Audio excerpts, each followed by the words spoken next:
All right, here we go. Section 6.1 and 6.2 are both about algebraic thinking. So we're going to talk about solving equations. Typically, I would ask you a lot of questions and let you tell me what to do next. But because we're trying to get through all three of those sections today, I'll do less of that than I ordinarily would. Let's take a look at these. On the left-hand side there, we see x plus 33 equals 60. We want to solve this equation, and so we're trying to get x by itself. So as we look at the entire left-hand side of that equation, we're going to peel it from the outside in. We're going to get rid of that 33. And to do that, I'm going to subtract 33 on the left to get those to cancel. If I subtract 33 on the left, I also have to subtract 33 on the right. And then when we do this, we're left with x on the left, and whatever 60 minus 33 is, 27 on the right. And we've solved that equation. One thing I want to talk about, the idea of solving an equation. Solving an equation is finding all the values of this variable that would make the equation true. And I realize that's a very formal way to say it, but I do want you to understand it at that level, that when we solve an equation, we want to find all the answers that we could plug in there for x and make that a true statement. And 27 does that for us in this one. Even though we subtracted there, you might hear what we just did there referred to as the addition property of equality, because we added or subtracted the same thing from both sides. I would call it the subtraction property of equality. We subtracted the same thing from both sides, and that's allowed. But you could hear somebody say we added the same thing to both sides. We added a negative 33, so we'll call it the addition property of equality. I'm not going to ask you that ever, but you might hear it used, and that's what somebody might be referring to. In the one on the right, we have 4 multiplied by x is 92. We want to make multiplication go away, so we'll divide by 4 on the left. That'll get those to cancel, leaving the x. If we divide by 4 on the left, we divide by 4 on the right, and 92 divided by 4 is 23. And we've solved that equation. We just had to undo whatever was there. We want multiplication to go away, so we divide. And that would be called, I would call it the division property of equality, a little bit informal. Some might say it's the multiplication property of equality because you multiplied by 1/4 on each side. We'll get into all that kind of stuff later in the semester. I won't ask you to name those properties, though. We'll have other properties we look at, but not those. Let me know if you have questions before we kind of take those and put them together. Okay. Putting those together, we can solve an equation like this one. 3x minus 11 is 19. And it's x that I'm trying to solve for. Find all the values of x that would make this a true statement. Here's the term with x in it. And as I look at the left-hand side, I'm going to peel that from the outside in. So first I'm going to get rid of 11. Then I'm going to get rid of that 3. That's how I'll get the x by itself. To get rid of that negative 11 that I have sitting there, I'm going to add 11 to the left, which means I need to add 11 to the right.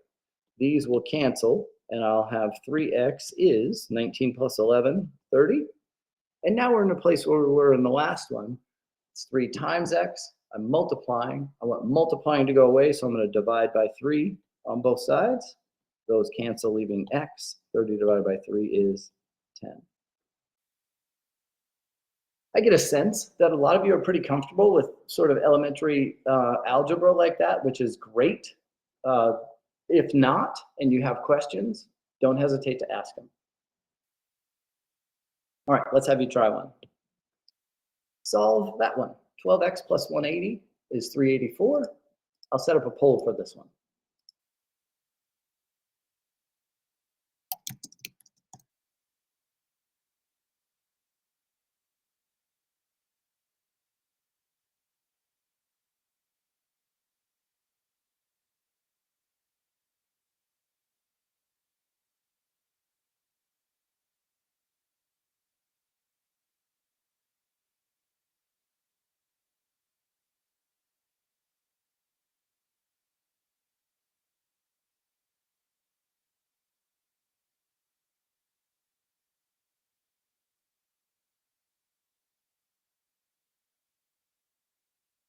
And we only had 2 days of class so far, so if you forget about the poll thing, if you find if you solve it and your answer is not one of the choices, pick the one that's closest to yours. That way I'll know you've had enough time, and then you can ask whatever questions you need to when we go through the solving process.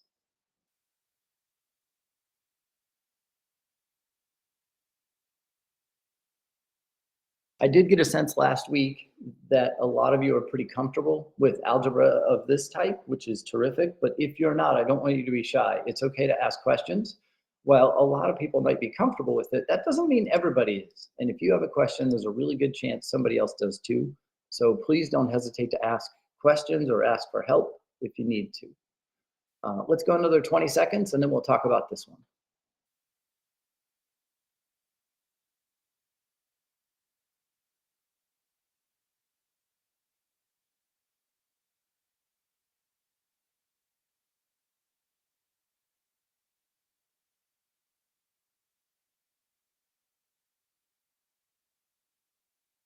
All right, let's see how we did here.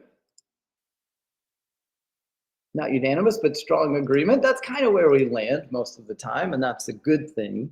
If you see something in this solving process that you're not sure of and you want to ask about, please make sure you do that.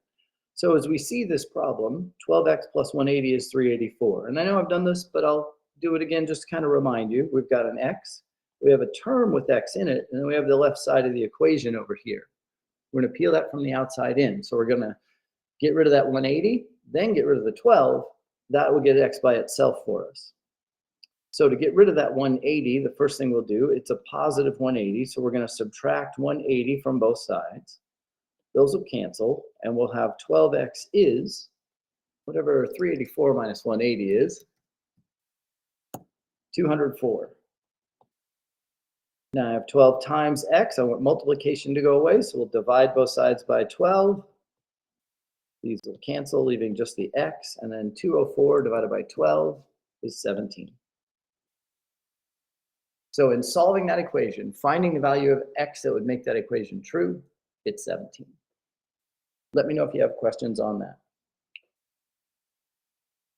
Poll went really well, so I feel good. Okay, mathematical modeling. What mathematical modeling is it's using a function, or function is a pretty formal word. We can say equation to represent a real life situation. So taking some sort of real life situation and representing that with an equation, that's called mathematical modeling. We're making a model to go with any particular situation. The situation we have here is a relatively simple one.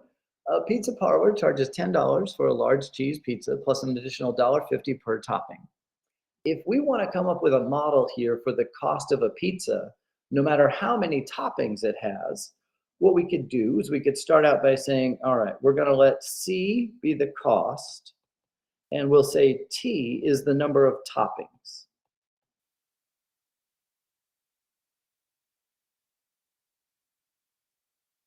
Sometimes it's obvious what our variables are. The more modeling equations you write, the less you'll really need to write it down that explicitly to say, here's what this variable is and here's what that variable is. A lot of times it's pretty obvious, but for this first one, we'll do that. And so the cost here, the total cost is, well, it's $10 for just the large cheese pizza. And on top of that, I have to add $1.50 for every topping.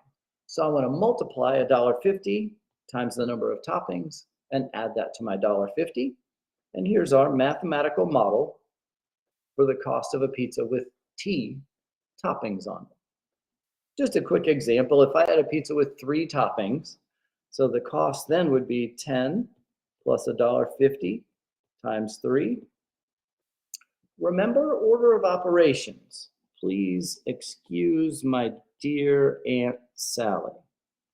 First, we see if there's any work to do inside parentheses. I have parentheses, but there's no work to do inside there. So I don't need to fool with that. Exponents. I don't have any exponents, so I don't have to think about that. Multiply and divide, or equals, we handle those at the same time from left to right. Here I do have multiplication, so I'll do that next. I'm going to multiply $1.50 times 3, so it'll be 10 plus 450. And then finally add and subtract as last. 10 plus 450 would make the total cost of this pizza $14.50. That's creating a mathematical model and then using it to answer a question. Let me know if you have any questions on that. All right. Here's a mathematical modeling problem that we're going to do. I'm going to help come up with the model and then have you solve the question that's being asked. A widget factory costs $2,200 per month to operate, and the materials for producing one widget cost $11. To the nearest whole number, how many widgets can be produced in a month for $8,000? First, we want to make sure we understand the problem. That's part of Polya's steps. So, okay, a widget. First and foremost, a widget is not really a real thing. It's just a fictitious item that we get to use when we're talking about a factory making something. So a widget is just a made up word to represent something that this factory is producing. So this widget factory, it costs $2,200 a month, and producing a widget costs $11. Okay, so what that means then is my cost is going to be $2,200 just to turn the lights on, keep the heat on, whatever else. And then the cost of producing a widget is $11. So I need to add $11 multiplied by however many widgets we're going to produce. Okay, Sergio, I'm glad you made it. I'm glad your Wi-Fi allowed you to be here with us. So there's our model for how much it costs to operate this factory. If I'm going to solve this equation, or this question that's at the bottom, to the nearest whole number, how many widgets can be produced in a month for $8,000? Where do I want to plug in this $8,000? Is that the cost, or is that the number of widgets? Is it going in for C or for W?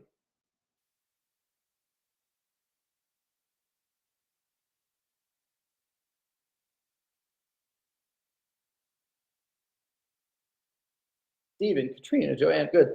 Salia, keep in mind, this is a money number.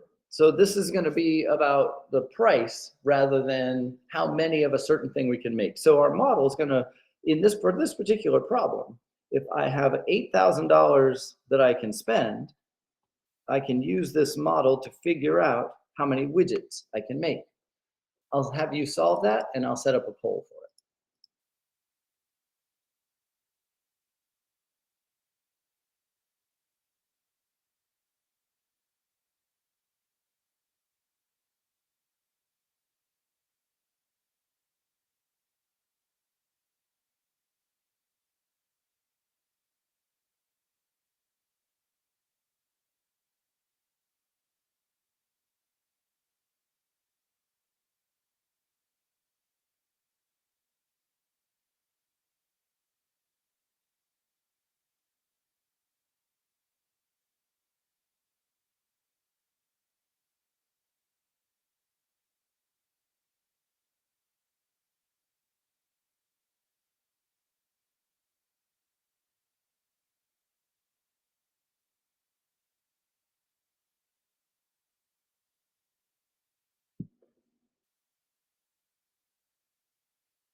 We'll go another 20 seconds on this one and then talk through it together. If you need more time, just let me know.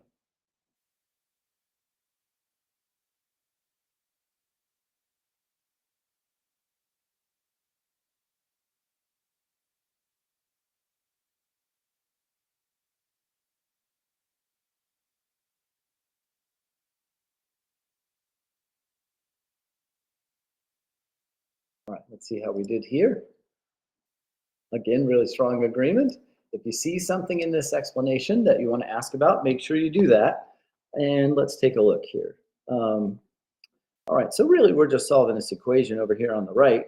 And We're trying to get W by itself, so we want to get that term by itself, so we're going to get rid of that 2,200 first, and we'll subtract 2,200 from both sides. On the right-hand side, they cancel, leaving just 11W. On the left-hand side, we have 8,000 minus 2,200, or 5,800. We're trying to make multiplication go away, so we'll divide by 11 on both sides. On this side, those cancel, leaving our W. And then 5,800 divided by 11 gives us 527.272727, and that keeps going. We're all done. We'll take a look back and say, all right, where was I supposed to round this? To the nearest whole number. When we're rounding to the nearest whole number, that means we're going to round to the ones place. We're not going to have any decimal part at all. We're just going to round to the ones place. So there's a 7. We look one space to the right. That's 4 or lower, so we round this down. 527 widgets could be produced if we have $8,000 to spend in a given month. Let me know if you have any questions on that one. Another type of modeling we can do doesn't necessarily deal with that. It could be a real world situation, but we don't know what the situation is. All we have is this table of data, and we want to create a relationship between the values of X and the values of Y. And we're going to create an equation that will do that for us here. There's a pattern in this one. Does anybody see the relationship that's happening here that would turn those X's into those Y's? What is it we have to do to X to make it the Y value?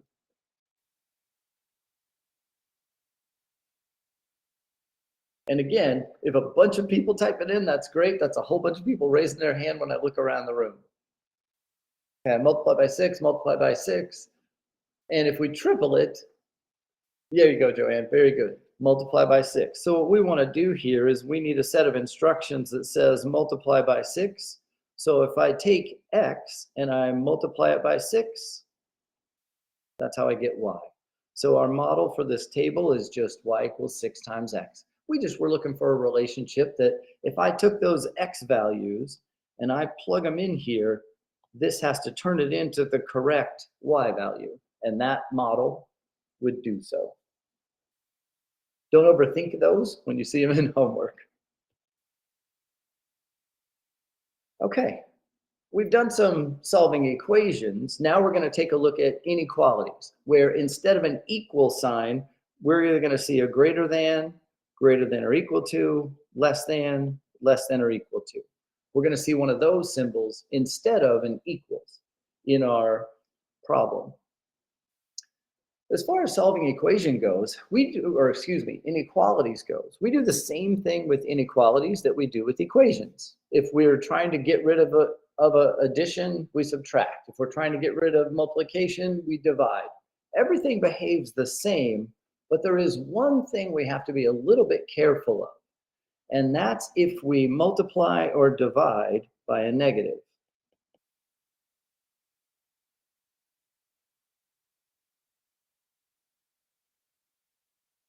So if we multiply or divide by a negative, we're going to have a little asterisk in there. That's going to change what happens with inequalities. Let's look at this one right here. 4 is less than 8. You would all agree that that's a true statement. If not, you let me know. 4 is less than 8. And as long as I do the same thing to both sides, it should be okay. If I take that 4 is less than 8, and I multiply both sides by 3, and I'll have 12 is less than 8 times 3, 24. Sure enough, still true, no problem. But what I really want to know is, what happens if we divide by -2? Let's see. So if I start out with 4 is less than 8, and I divide by -2 on both sides. When I divide by -2, let's see, on this left, 4 divided by -2. Positive divided by a negative is a negative. 4 divided by 2 is 2. And on the right-hand side, 8 divided by -2. Positive divided by negative is negative. 8 divided by 2 is 4. And now what I'm saying is -2 is less than -4. hang on, wait a second. Let me put this on a number line here. Okay, so there's 0, and 4 is less than 8. Sure enough, it's on the left of it. No problem. But -2 and -4, -2 is bigger. So now this is false. This is no good. Anybody remember what you have to do anytime you multiply or divide by a negative when you're solving an inequality? Excellent language, Laura. Very good. Yeah, that's exactly right. Um, we have to flip the inequality sign. It has to change directions. So anytime that we multiply or divide by a negative, which is something that we did here, we divided by a -2. We divided by a negative. When that happens, the inequality symbol has to turn the other way in order to keep your statement true. So when you multiply or divide by a negative,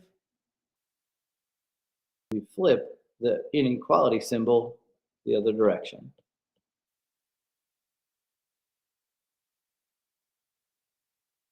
Sorry for squeezing that into a tiny space. My false kind of got away from me there.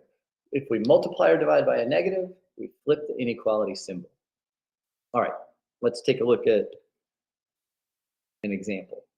7x minus 22 is greater than 41. I want you to solve this. I'm going to make a poll for it.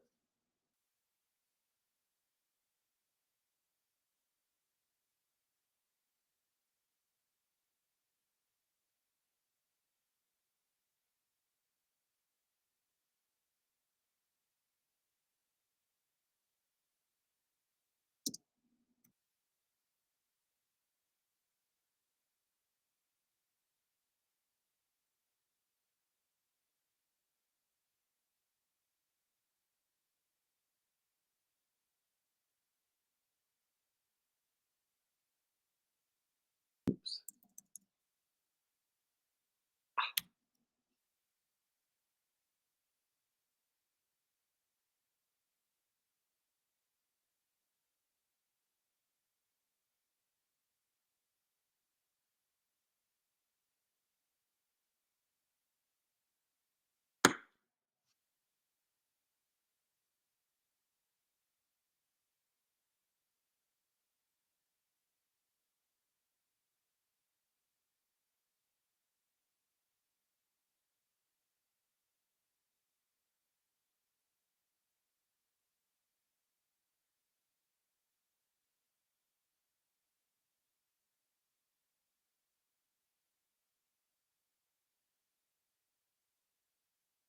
You should expect to see some of these in your practice problems that are assigned and on the quiz for this week. So I want to make sure you're comfortable solving inequalities as well as equations. If you have trouble, make sure you ask for help. Let's go another 20 seconds and then we'll look at this one together.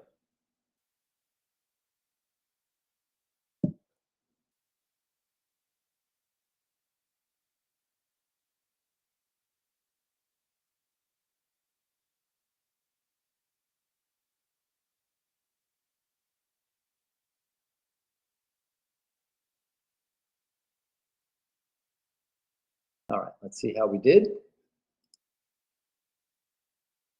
Okay, not unanimous, but strong agreement. Very good. Okay, we'll talk through this. If you see something in this explanation that you're not sure of, make sure you ask about it. As we go to solve this one, we're trying to find all the values of x that make this equation true. So let's see, solves just like an equation. That's a -22 I want to get rid of, so I'm going to add 22 to both sides.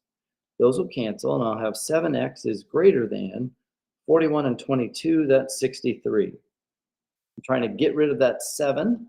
It's multiplied, so I'm going to divide by 7 on both sides. 7 divided by 7, those cancel, leaving x. I divided by a positive here. I didn't divide by a negative, so I'm not going to switch that around. I'm going to leave it the way it is. I only flip it if I multiply or divide by a negative. I didn't do that here, so we leave it. 63 divided by 7 is 9, and sure enough, our answer here, our solution is x is greater than 9.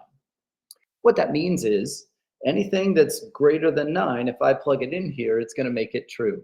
If I put 10 in there, 70 minus 22 will be greater than 41, and so on. I could put 15 or 30 or 100. Anything greater than 9 is going to make that a true statement at the top. Let's try another one. Negative 3x plus 7 is greater than 79. Solve this one. I'll make a poll for you.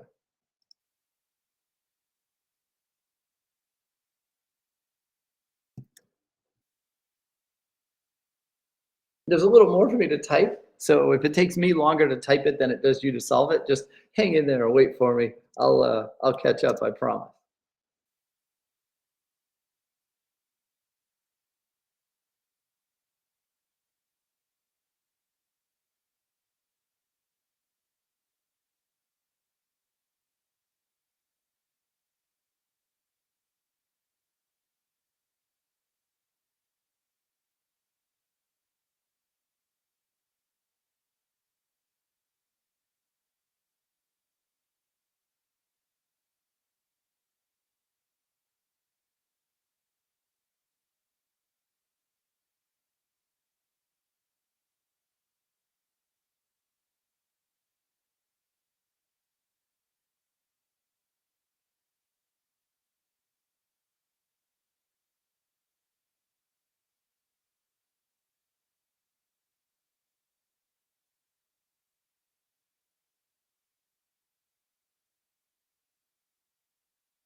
We'll go another 20 seconds and then talk about it. If you need more time, let me know. If you get an answer that's not one of the choices, pick the one that's closest to yours, and then make sure you ask questions if when we go through it, it doesn't clear it up.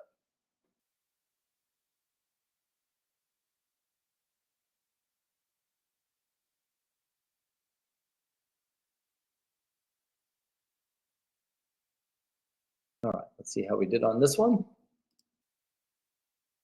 Again, really strong agreement. Okay, we're doing great. As a class, remember, if you're struggling, please don't be shy about asking questions. All right, so let's take a look at this one. We're trying to get x by itself. So we want the term with x by itself. So as we look at the left-hand side, we want to peel it from the outside in and get rid of that 7. To do so, we'll subtract 7 from both sides. Those will cancel, and I'll have negative 3x is greater than 79 minus 7, that's 72. If you're thinking, well, wait a minute, you've got a negative here. How come you didn't flip it? Well, we subtracted. We only flip the sign if we multiply or divide by a negative. So subtraction doesn't have us flip the sign. It's only if we multiply or divide by a negative. So we don't flip it yet. We're going to, we just don't do it there in that part. Okay, negative 3 times x. So I need to make that negative 3 go away. So I'm going to divide by negative 3. And those are the magic words right there. I just said, when I do this one, I'm going to divide by negative 3. That means the inequality symbol is going to flip when I get to the next line of my solving process, because I divided by a negative. On the left, those cancel, leaving just the x. On the right, positive divided by a negative is going to be a negative. 72 divided by 3 is 24. And so we wind up with x is less than negative 24. That was our most popular answer there. Polls have gone really good so far. If you see something in there that you are confused by, make sure you ask. We would always try to get x by itself, Stephen. That's a good question, though. If you got to a place where you ended up with negative x is greater than 24, if we don't see a coefficient there, there's sort of an unwritten 1. So that would essentially be negative 1 times x is greater than 24. And then so that we get x by itself completely alone, nothing else with it, we'd go ahead and do one more step there and divide by negative 1. These will cancel so that we just have the x. Since we divided by a negative, that would flip. And here, 24 divided by negative 1 would be negative 24. It's an excellent question. When we're solving, we want to know what values of x would make this equation true, not really what values of negative x would make that equation true. That's just a more complicated place to be. So we'd go through the steps to get ourselves here. Great question.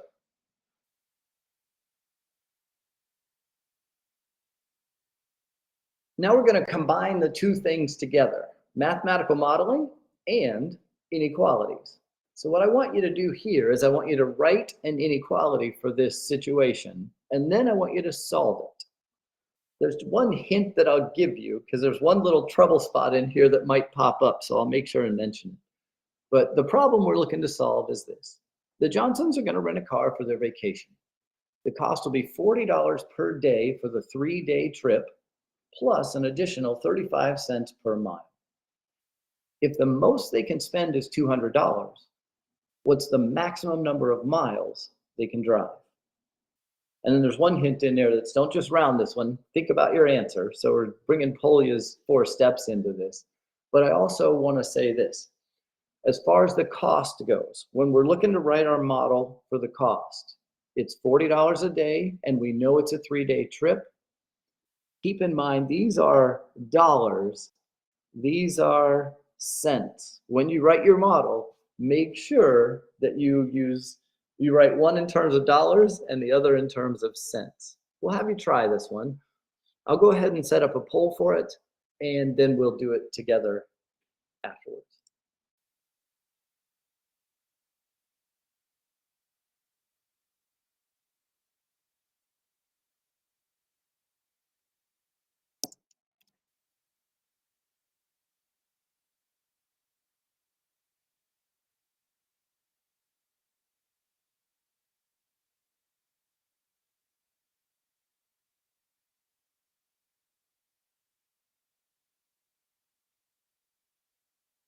Here we're kind of putting it all together, modeling by writing an inequality and then solving that inequality.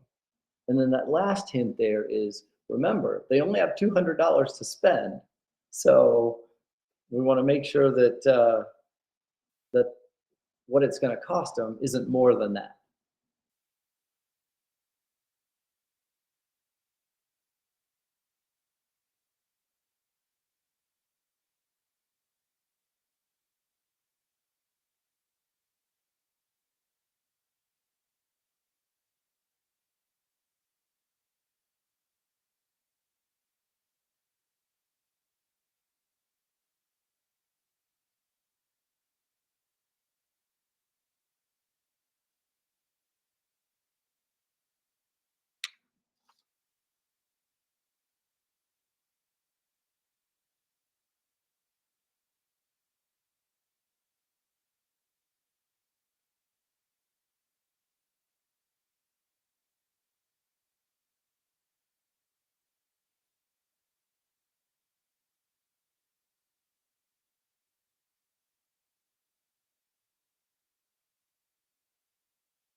If you see an answer, if you get an answer that's not one of those, make sure you pick the one closest to yours and then ask questions about it if you need to, if our explanation doesn't clear it up.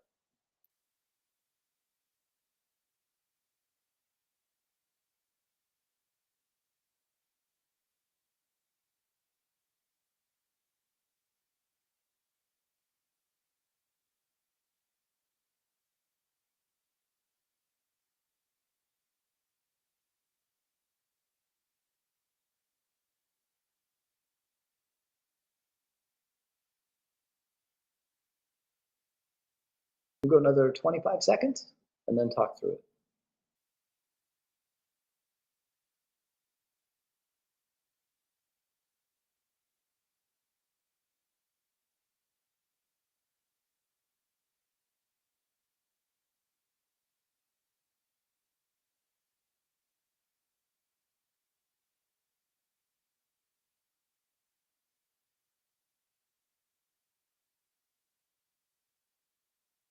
All right, let's see how we did here. Strong agreement again. Okay, very good. All right, so let's take a look at this one. We want to write our model. And when we write our model here, what we're interested in is the total cost. So our cost is going to be, well, let's see. It's $40 a day for a 3-day trip. So we're going to have to multiply 40 by 3 to get the cost of just renting the car. And then we're going to add 35 cents per mile. It's important to write that as 35 cents and not $35. $35 a mile would make it a really expensive trip. 35 cents times the number of miles that they're going to drive. And now that we're told they only have $200 to spend, now we have this equation that we're going to solve. First thing we'll do is simplify a little bit. We have 40 times 3 that we can do. That's 120 plus 35 cents multiplied by the number of miles. Now I want to get m by itself, so we're going to subtract 120 from both sides. Those will cancel, and we'll wind up with 80 equals 0.35 times m. One last step to go here before we do any rounding is we need to divide by 0.35 on both sides.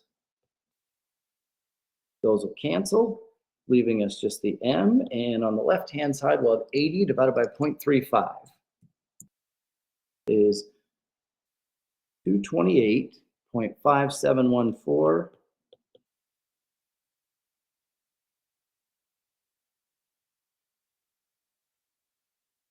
Shame on me.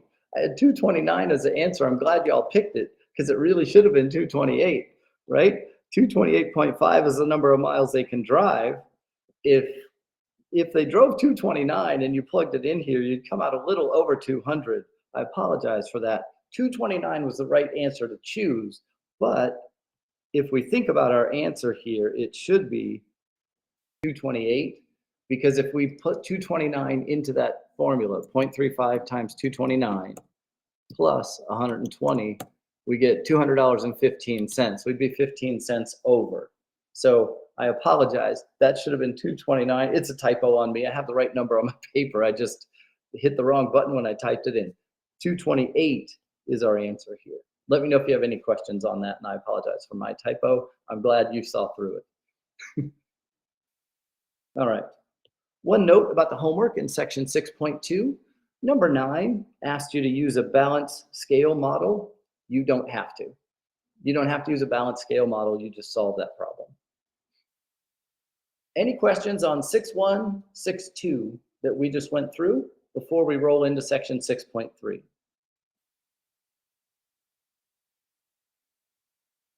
All right, very good.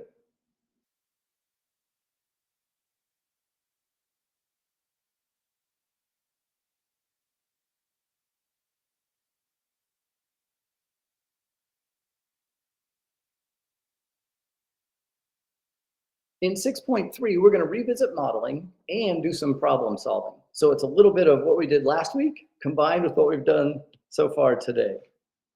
Comparing models. Jackie has 2 choices on how she can be paid at work. She can get $50 for every computer she sells, or she can receive $250 a week plus $25 for every computer she sells. We're going to create a model for each method of her getting paid. So let's see. One way is her pay is going to be $50 times every computer she sells. That's it. $50 multiplied by the number of computers, that's how much she gets paid. The other way is, let's see, her pay would be she gets $250, but she only makes $25 for every computer she sells. So essentially, does she want to be all commission, or does she want to be some salary with some commission? We're going to look at sort of making a decision on which of these Jackie should choose. But before I go forward, I want to see if you have any questions about what those models say and where they came from.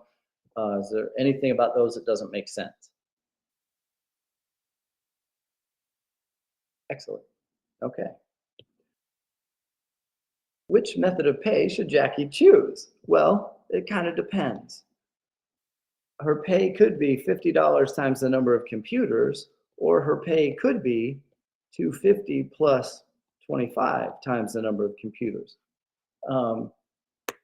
Just at a glance, I don't expect you to give me a number for an answer here at all. At a glance, just looking at those, how's she going to pick? What is it that's going to help her make a decision on which salary she's going to go for?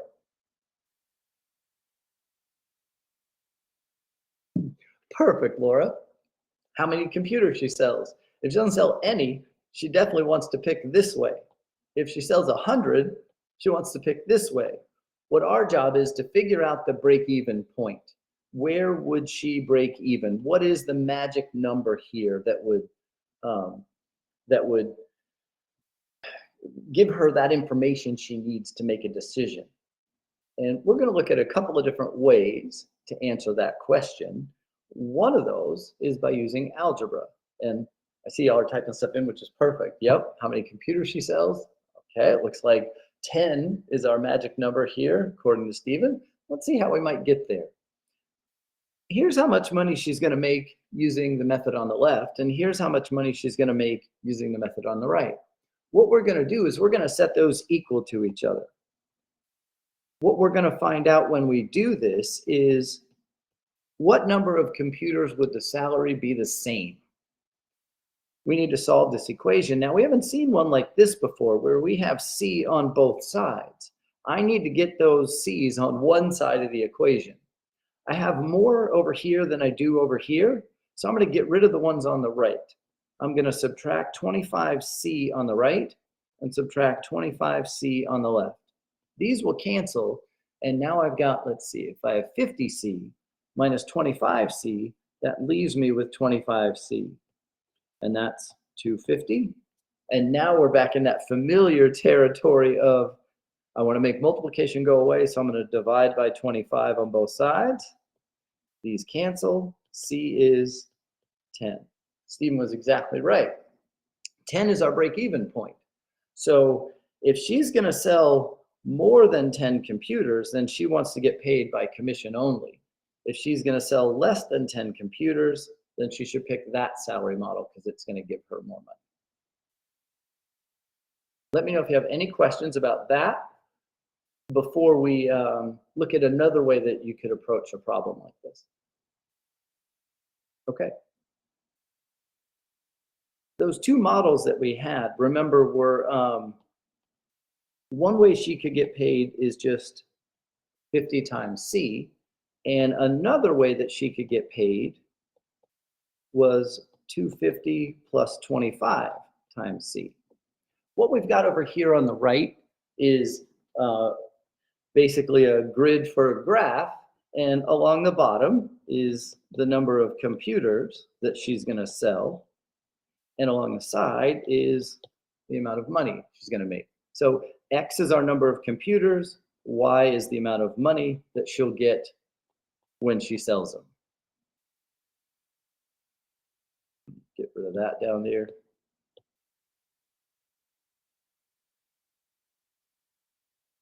Can't seem to get rid of that. All right, well, I don't want to fight with it anymore. So what we can do with these is we can graph these two lines. They're lines because the C is raised to the first power. So we know it's going to make a line when we graph it. I'm not going to be asking you to graph lines in the course, but I want you to be able to read and interpret a graph. So we're going to make this one, but it's more important to me that you can read it than it is that you could make it. When we look at that equation on the left there, P equals 50 times C. Some of you might remember Y equals mx plus b, where m is the slope and b is the y-intercept, where the line crosses the y-axis. You don't have to remember that, but if you do, that's one way that we could go about graphing a line like this. We could use the slope and y-intercept to graph it. And in doing so, what we would do is we would look at that and say, well, the y-intercept is 0 and the slope is 50. So I go up 50 over 1, up 50 over 1, up 50 over 1, and I could draw that to make my line. Another way to get those points so that you could draw a line is just by using an XY table. Well, in this case, it's going to be a CP table. We're going to plug in for C, and what comes out is going to be how much she gets paid. If she sells 0 computers, she makes 0 money. That's this point right here. If she sells 1 computer, then she's going to make $50. That's this point right here. If she sells 2 computers, she'll make $100. That's this point right here. And so we can absolutely graph this by plotting points. 3 would be 150. And so there's where our line's going. We're going to have a line that goes like this. And it goes all the way across. It won't be perfect, but there you go. We could do the same thing with the blue one.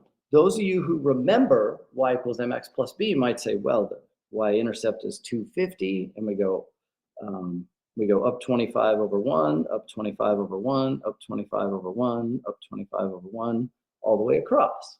Or if not, you can make an XY table, and here that's the computers and the pay. And here, if she sells 0 computers, she's going to make $250. That's this point. 1 computer is going to be $275. That's this point, and so on. And then what happens if we were to draw this line all the way across? What we can see is those two lines intersect each other right here at 10 computers. And so if she were to sell less than 10 computers, the blue is the better choice. If she sells more than 10 computers, then the red is the better choice. And we can see that on a graph. Again, I'm not going to ask you to graph lines or use y equals mx plus b. I want you to be able to read this graph and see, oh, more than 10 computers, that's when she wants to choose this method of payment right here. Let me know if you have questions on that. All right.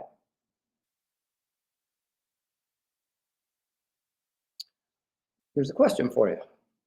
A streaming music plan has 2 options. A customer can pay $5 a month plus 10 cents per song, or can pay $12 a month for unlimited music. How many songs would they need to listen to in order to make the unlimited choice the better option? So here you want to create a model for what would it cost if I do this 10 cents per song way versus what would it cost for unlimited? That's not a very exciting model. It's just 12. And then how many songs would they have to listen to make the unlimited choice the better option? You could do this with algebra. You could make a graph for it if you want to. I'll set up a poll and let you try it.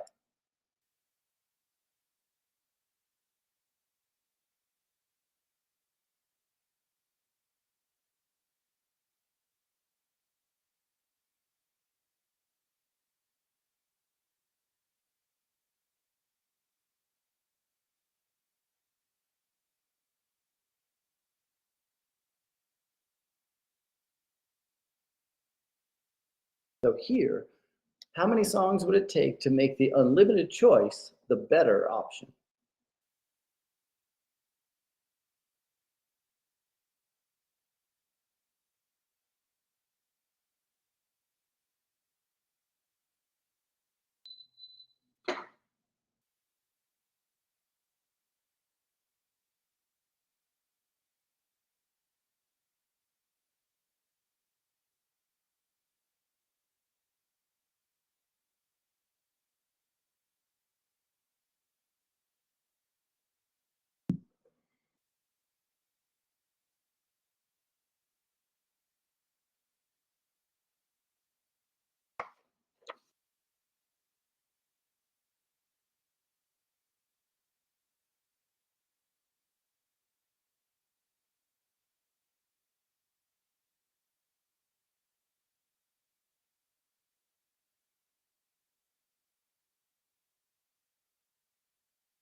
You could do this with algebra, you could do it with a graph, you could do it with trial and error if you wanted to. So there's definitely different ways you could go here.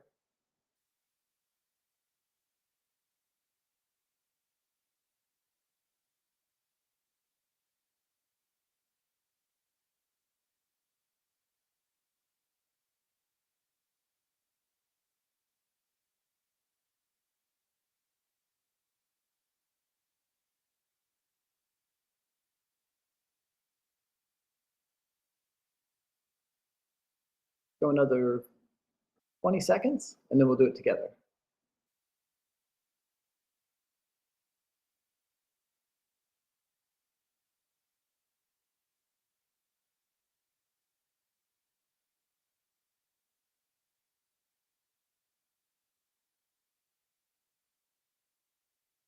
All right, let's see how we did on this one. We're kind of split. Okay, we're split between 70 and 71. All right, so let's take a look at this and we'll hammer this thing out. Make sure you ask questions. If you have them, I think we'll be able to make this clear. So one way is the cost would be $5 a month plus 10 cents per song. We don't often use S as a variable because it kind of looks like a 5, but that's okay. We can be confident that that's an S in this one. And then the other way is just $12. That's it. That's the model. There's not a whole lot to it. If we want to know where these would be equal to each other, we're going to take the cost of the pay-as-you-go versus the cost of the unlimited. And we'll say that 5 plus 10 cents times the number of songs is equal to 12. Solving this will let us know where it's even. And to do that, you tell me if I need to go slower than this, but we'll subtract. I can't not do it. Okay, we're going to subtract 5 from both sides. Those will cancel, and we'll have 0.10s is equal to 7. And then we're going to divide both sides by 0.1. Those cancel, and we get S is 70. So if this person listens to 70 songs, the cost is exactly the same, $12. This is where that Polya bit comes back into play. Our question was, how many songs do they need to listen to in order to make unlimited the better option? If they listen to 70, then the two options are equal. Neither one of them is better than the other. In order to make this the better option, they need to listen to one more song. They need to listen to 71 songs in order to make this the better option. Because at 71 songs, now this is going to cost $12.10, and that's more, so they would pick this one. I'm thinking the math you did there was right. It was just a matter of interpreting that answer and making sure to go with the one that made it actually the better option instead of making them equal. Let me know if you have any questions. All right. Not that long ago, a long distance call cost money. And with a certain company, a customer was charged 25 cents for the first minute and then 15 cents for each additional minute, every minute after the first one. So 25 cents for the first minute and then 15 cents for each minute after the first one. I don't think this is an easy model to come up with, but I'm curious to see if anybody can help point me in the right direction here. So I want the cost of this phone call. It's 25 cents for the first minute. Okay, great, got it, 25 cents plus 15 cents for each additional minute. So if I just put an M there, does that work?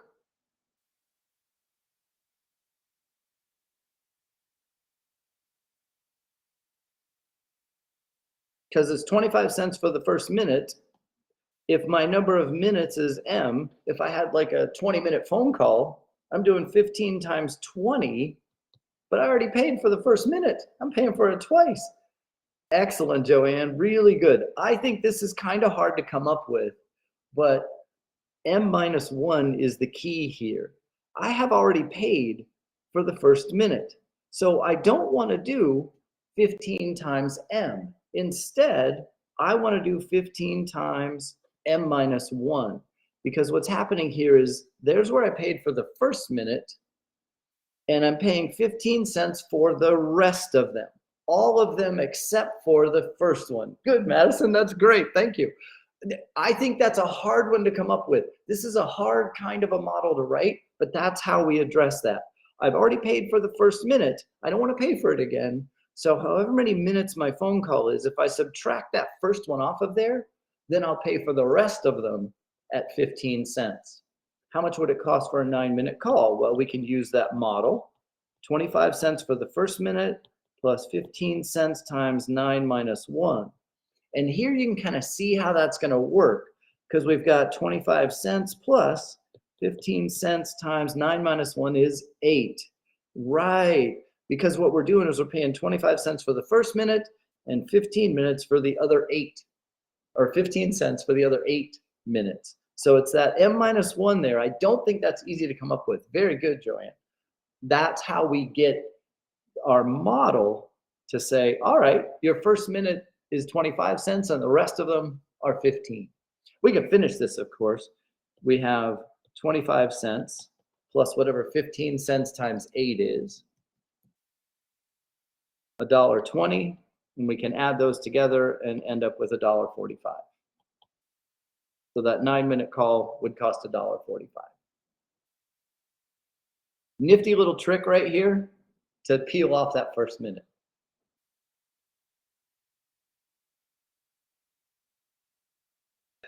This is a question that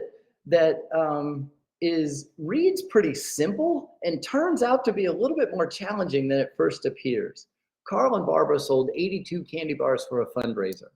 Carl sold 32 more than Barbara. How many candy bars did Carl sell? I shouldn't use Carl because bars and cars, that's a tough one. Anyway, Carl and Barbara sold 82 candy bars for the fundraiser. Carl sold 32 more than Barbara. How many candy bars did Carl sell? You could do this with trial and error. You could do this by drawing a picture. It's very similar to the pigs and chickens question. We're told that Carl and Barbara sold 82. So if I say, all right, Carl plus Barbara is 82 candy bars. And then I'm also given some other information here that Carl sold 32 more than Barbara. Be careful when you write this one. Carl sold more. So Carl is Barbara plus 32, because we want Carl's number to be bigger. So Barbara's with the 32 added to it is how we get to Carl's. Be careful. This is not always easy to write. We kind of want to put the 32 over there with the C because he had more. Remember, what we're trying to do here is we're trying to make it equal. So we need to add some to Barbara's total, not to Carl's. Now what we can do is substitution. Same thing we did with pigs and chickens. Wherever I see a C, I can put B plus 32. So I can put that over there and say, all right then, B plus 32 plus B is 82. Now we have an equation with one variable that we can solve. B plus B is 2B plus 32 is 82. We'll subtract 32 from both sides. Those cancel. 2B is, let's see, 82 minus 32 is 50. So Barbara sold 25. Don't stop there. Remember George Polya. Go back and make sure you answered the question that was being asked. How many candy bars did Carl sell? Oh, well, this is Barbara. So if I take Barbara plus 32, that's how many Carl sold. And then I can check this. 25 and 57. Okay, Carl and Barbara sold 82 together. So these together better add up to 82. And Carl sold 32 more. Sure enough, 57 is 32 more than 25. Let me know if you have questions on that before I have you try one. Great, here goes. Josh and Rachel made a profit of $62 by working at their lemonade stand. Rachel brought in $40 more than Josh. How much money did Josh bring in? I'll set up a poll and let you try it.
So algebra, trial and error, or the pigs and chickens approach of drawing it down.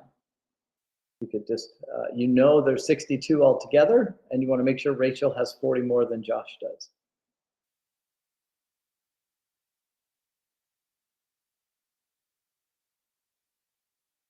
I typically don't like to rush you, but I do have a few more things I want to get through today, so I might have to do this one faster than we thought. Let's go another 25 seconds, and then we'll do this one together.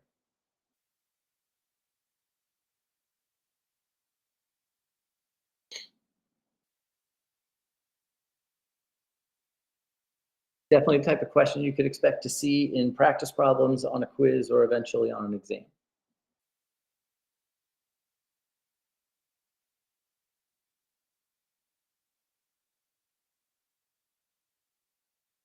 All right, let's see how we did on this one. Fairly strong agreement. Not as strong as some, but fairly. All right, let's take a look at how this one gets solved. So we have Josh and Rachel, and together they made $62. So we have Josh plus Rachel made 62. We know Rachel brought in 40 more than Josh. So Rachel is Josh plus 40. Whatever Josh made, Rachel made 40 more than that. It's easy to write that one backwards because we want the extra 40 to go with Rachel. But in order to make them equal, Josh needs that extra 40. So he gets it.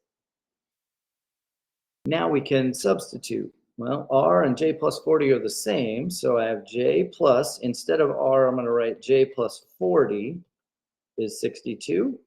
So 2J plus 40 is 62.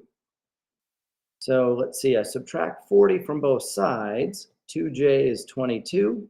Divide both sides by 2. J is 11. And the question was, how much money did Josh bring in? So 11's our answer here. Let me know if you have any questions on that one. The key is probably right here, making sure you write that one correctly. That's the hardest part of these. Okay. Equations using symbols. And here what we have is spades and diamonds. The diamonds are red, but Canvas doesn't show them that way. That's all right. Find the value of the spade and the diamond. And we have this equation up here where it's spade plus spade is 38, diamond plus spade plus diamond is 27. So essentially what we're doing here is we're using this spade and this diamond as variables. That's all. It's a different way to display them, but that's the idea. And to solve this one's pretty straightforward. I've got two spades right here. So 2 times spade is 38. Divide both sides by 2, a spade is worth 19. Now that I know that this spade is worth 19, I've got diamond plus 19 plus diamond is 27, which is 2 times diamond plus 19 is 27. And now we just have an equation we need to solve. We're going to subtract 19 from both sides. Those cancel. And we've got 2 times diamond is, let's see, 27 minus 19 is 8. Divide both sides by 2 to find out that the diamond is worth 4. So the diamond's worth 4, the spade's worth 19, and we've solved it. I'm going to have you try one that's similar to that. Find the value of the spade. Spade plus diamond is 13. Diamond plus spade plus diamond is 21. Find the value of the spade. I'll make a poll for this one.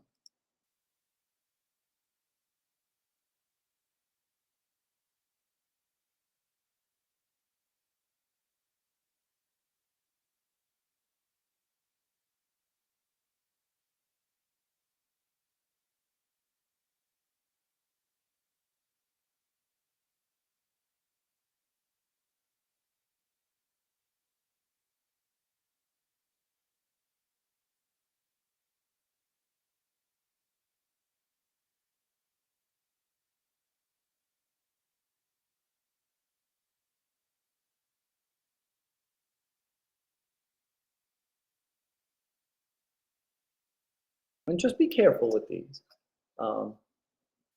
Essentially, you're going to do some replacement, and then you're able to solve.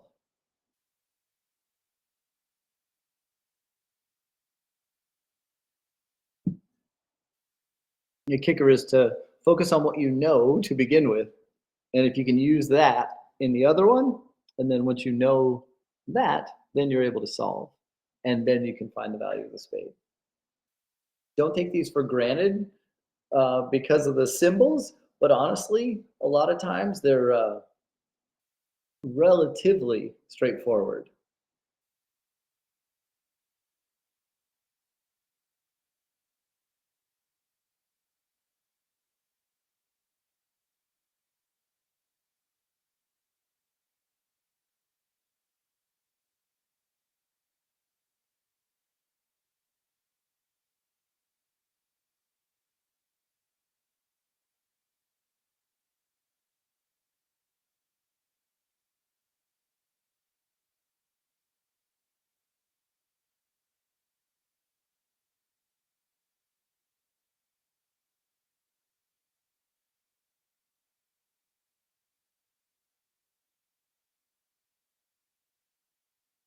Another 25 seconds on this, and then we'll talk through it. Again, I don't want to rush you, but I want to make sure we get through what we have left, and I'm pretty sure I'll be able to leave a little bit of time for questions too. If you need more time, if you want more time, you can have it. You just have to let me know.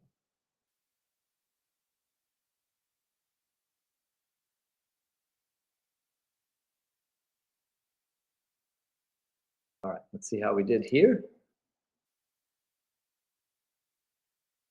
Okay, some agreement, but we're a little split on this one. All right, let's take a look then. So one of the things, excuse me, here is it looks harder than it is right out of the gate. And the reason for that is last time we could see, well, there's two spades. So each one of those is 19. This time it doesn't jump out as obvious as that. But what happens is we have spade plus diamond is 13. And down here I have spade plus diamond. So that has to be 13. So what I've got down here is diamond plus 13 is 21. Subtract 13 from both sides. Diamond has to be 8. Of course, the question said, what's the value of the spade? So we have to go back and we could look at that top one up here that says, well, if spade plus diamond is 13, and now I know the diamond is 8, that means spade plus 8 is 13. Subtract 8 from both sides, and the spade has to be 5. Because we could replace spade plus diamond in the top equation down there into the bottom one, that makes this one not as hard to solve as it might first appear. All right, let's try one more. A baseball team is at a drive-in restaurant. If 6 sodas cost $18, 2 sodas and 2 orders of fries cost $14, and a soda with fries with a hamburger costs $15, how much does a hamburger cost? This reads a lot more complicated than it is.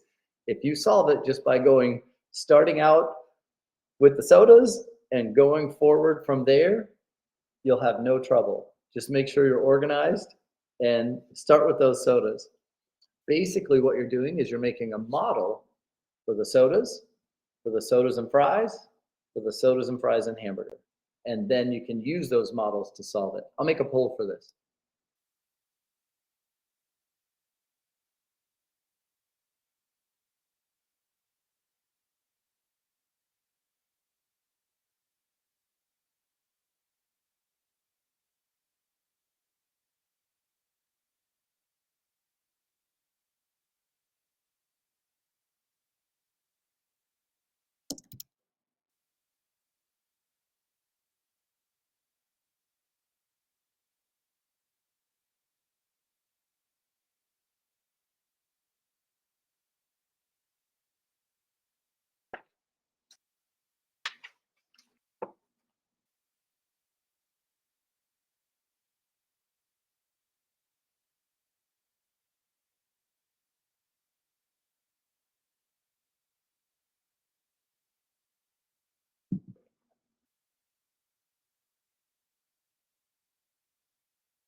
One thing I will say while you're finishing this one up is uh, one of the pictures that I definitely look at on the from the quizzes is when you show your work. And I know it's not always easy to make it in focus. Try to do your best there and make it so that I can see it. If I can see that that there's work done, then I know you did the work. Some problems don't really require very much work. Some do. This week is a perfect example of we're solving equations and solving inequalities. So there should be, uh, there's probably things that you'll need to write down and just try to, I know it's not always easy, but try to get those in focus when you do the show your work. Let's go another 20 seconds on this and then we'll talk through it.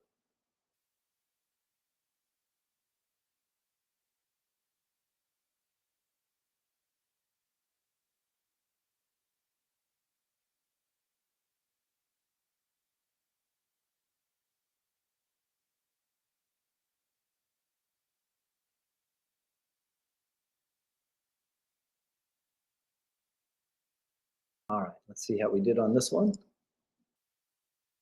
Okay, really strong agreement here. All right, that's great news. Okay, good. This one, I wanted this one to be relatively straightforward, and it looks like it was. That's good. So 6 sodas cost $18. 2 sodas plus 2 orders of fries cost $14. So essentially, I'm making a model for each one of these. And then a soda with fries with a hamburger is 15. And now we're just going to solve whatever we can solve. Well, when I look at this over on the right, there's 3 variables in there. I can't do anything with that. But this one over here I can solve. I'll just divide by 6 and find out that a soda costs $3. Hey, I can use that in the next one. So 2 times 3 plus 2f is 14. Or 6 plus 2f is 14. Subtract 6 from both sides. 2f is 8. Divide both sides by 2, f is 4, and now I have all the information I need to answer the question. I know a soda is 3, I know fries are 4, a hamburger is going to get me to 15. And so that's 7 plus h is 15. At that point, you might just see that it's 8, or you could subtract 7 from both sides to see that a hamburger is going to cost $8.